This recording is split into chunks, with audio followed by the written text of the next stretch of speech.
I am 82 years old, and there is something I only understood near the end of my life. It's about love. Not the kind people talk about when they're young, not the kind you promise forever. The kind you only recognize when it's already too late to live it differently. I know my time is short. I feel it in the mornings, in my hands when they shake, when I struggle with the buttons on my shirt. I'm not saying this for forgiveness. I'm not asking for anything. I'm only saying it because some truths feel wrong to carry out of this world without speaking them. My days are quiet now, quieter than they ever were when other people lived in this house. I still make coffee in the morning, even though I don't finish the cup. I sit at the kitchen table and look out at the yard. The fence is older, so am I.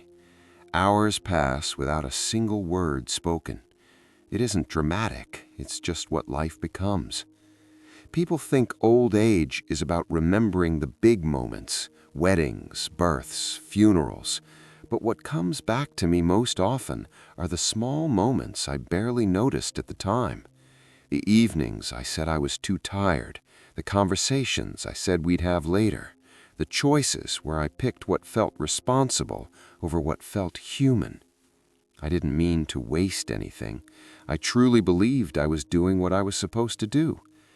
I was in my early 20s when I met Margaret. I can still see her as she was that first summer, in a simple blue dress, nothing special, just light and gentle. We met at a bus stop. She asked if the bus was late. I said I didn't know, even though I took that bus every morning. I just didn't want the conversation to end. We both worked ordinary jobs. I was at a small accounting firm. She worked in a bookstore. We didn't talk about big dreams. We talked about dinner, about what movie was playing downtown, about people we knew.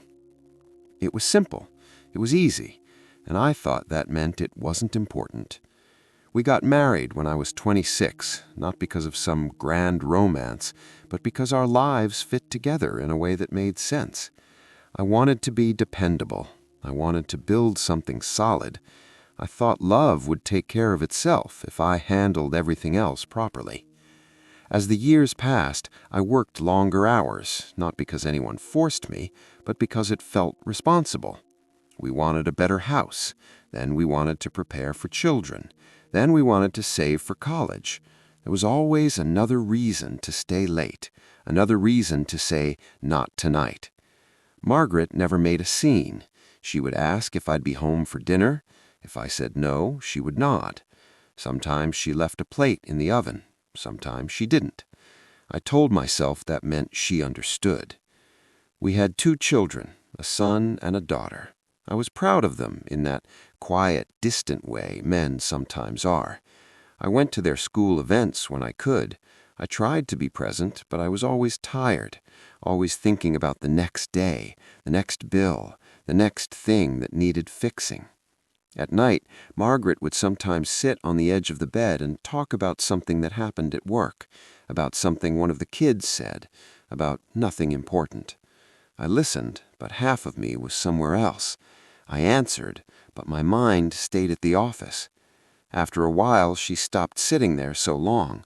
She started reading instead. At the time, I didn't see it as a loss. I saw it as comfort, as proof that we were settled, that we didn't need to talk so much anymore. I didn't understand that love still needs attention. There are choices that don't feel like choices when you're making them. They feel like habits, like the shape of your life forming quietly around you. You don't wake up and decide to become distant. You just keep choosing what seems urgent over what seems gentle. One afternoon, Margaret asked if I wanted to take a walk just around the neighborhood. I told her I had paperwork to finish. She said okay, and went alone.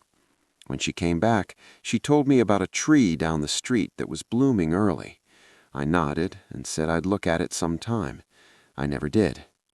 Years passed the way they always do. The children grew up. I got promoted. We bought a bigger house. People said we were doing well. I believed them. I thought success meant safety, stability, respect. What I didn't notice was how quiet our dinners had become, how we stopped sharing small things, how Margaret began spending more time with friends and less time waiting for me. I felt relief when I could stay late without explaining. I told myself this was what long marriages looked like, that excitement was for young people, that what we had was deeper. I didn't realize that depth also requires presence. In my late 50s, Margaret began getting headaches. At first, we thought it was stress. Then they became frequent. Then one afternoon, she called me from home and said she felt dizzy. I told her to sit down. I said I'd come as soon as I finished a call. By the time I arrived, she was already in the hospital. The diagnosis came slowly. A tumor, aggressive. Doctors spoke carefully about treatment, about time, about what might help and what likely wouldn't. I sat beside her bed and held her hand. It felt smaller than I remembered. She looked at me calmly and said, "I'm glad you're here." I told her I wasn't going anywhere. I thought that was enough. The months that followed were waiting rooms, appointments, quiet drives home. For the first time in decades, there was nowhere else I needed to be. I sat with her during treatments. I listened to her breathing at night. I brought tea she often didn't drink. We talked more in those months than we had in years. Not about blame, not about regret, about memories, about the children, about things we never did. One evening she said softly, "I always thought we'd have more time." No bitterness, just truth. I wanted to tell her I was sorry. I wanted to tell her I finally understood. But I didn't know how to say it without making it about me. So I just held her hand and told her I loved her. She passed away in the spring. That tree down the street was blooming. Someone mentioned it at the funeral. I nodded. After she was gone, the house felt impossibly large. I reached for my phone to tell her something and remembered there was no one to call. I would sit at the table with 2 cups of coffee out of habit. Grief is not one feeling, it is many, sadness and clarity. I began to see my life not by what I built, but by the moments I was present for or absent from, and the absences felt heavier than anything I achieved. There are things that cannot be fixed. You cannot go back and take the walk you refused. You cannot have the conversations you postponed. You cannot give someone the version of yourself you withheld once they are gone. I loved her. I still do. But love without presence, without attention, without time, is thin. It survives, but it does not grow. My children are grown now.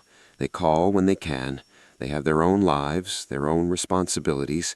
I don't blame them. I finally understand how easy it is to believe there will always be another weekend, another holiday, another chance. Most evenings I am alone. I read, I listen to the radio. Sometimes I just sit. The quiet is familiar now, but it carries the weight of everything I thought I would do later. I once believed providing was the same as caring, that being reliable was the same as being present. They are not the same.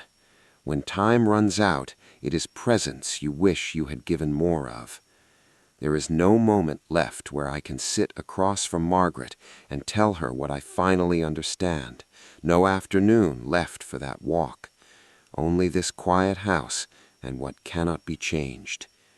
If you're listening, and you are younger than I am, I won't tell you what to do.